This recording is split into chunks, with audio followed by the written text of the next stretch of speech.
going to click on. These are YouTube videos. I think there's a PDF, but this is what the titles are. And the all 50 plus Adobe apps. The first one, it's one of my favorites. You can find it, but these links will take you to the YouTube video to watch them. I'm not going to play them just because I don't want copyright. So basically, I'm going to talk about, this is just some of the software that I found this pretty interesting on the internet, and I thought I should add more as I find what stuff is out there. Adobe Animate, I believe, is what used to replace Flash, but this is to create like vector images. This is to create animation stuff, and these are some of the features it can do. And if you want to know more about this stuff, I just went out to Wikipedia. But example, you can do vector graphics, which you use for animation. Now, like for TV programs, since I teach AV, one example, like on the news, or on the news, but like on the weather, like they show like a picture of the US and they show clouds, that could be animated. They use it for web design. They use it for commercials, any kind of animation. They use it for video game design.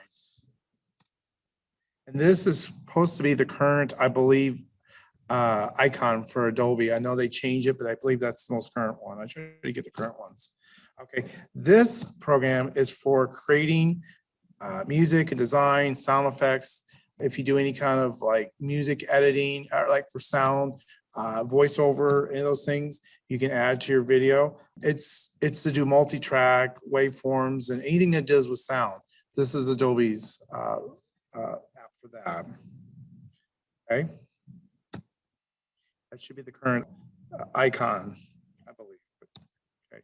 Lightroom. I know we talked about Lightroom, and I know there's like Lightroom Classic, but I'm not as familiar with Lightroom. But Lightroom is great for photographers who want to share or edit or kind of manipulate the photo without going to full-fledged Photoshop. It's an easy way of working with photos and to share them. And so that should be the current icon for it. Spark is one that I believe it's still active, and it is a free online mobile graphic app. It's a way to share images and videos and stuff like that. And that's the icon for that.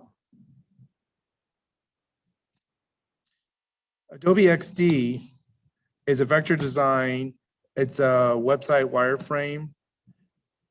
It's the way to show, I haven't used it yet, but it's a way to use like web frame.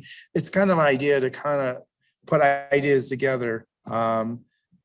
It's a user interface, and you can use it for mobile. I haven't used it yet, so I can't give you that. However, InDesign I have used a lot. InDesign is used for page layouts. It's an excellent way, as if anybody's done page layout, it's almost impossible to do certain softwares because they're not made for it. I will leave those names out, but InDesign makes it easier. It's excellent for doing like brochures, flyers, posters, books. You can create ebooks, multi-page documents, business card, magazine, forms. I mean, it goes on.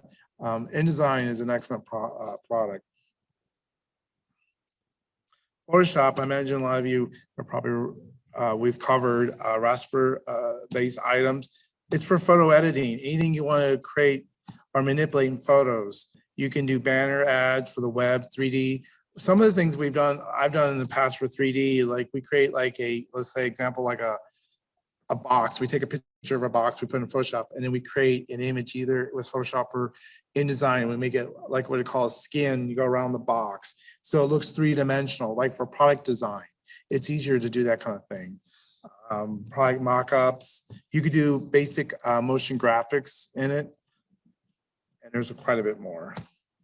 The cool thing about the new Photoshop, it does a lot. I recommend to go out on the YouTube. You can look, I believe it's Photoshop 2021, if I'm correct. But you can go out there and you can see some of the new stuff that Photoshop can do. And that is it.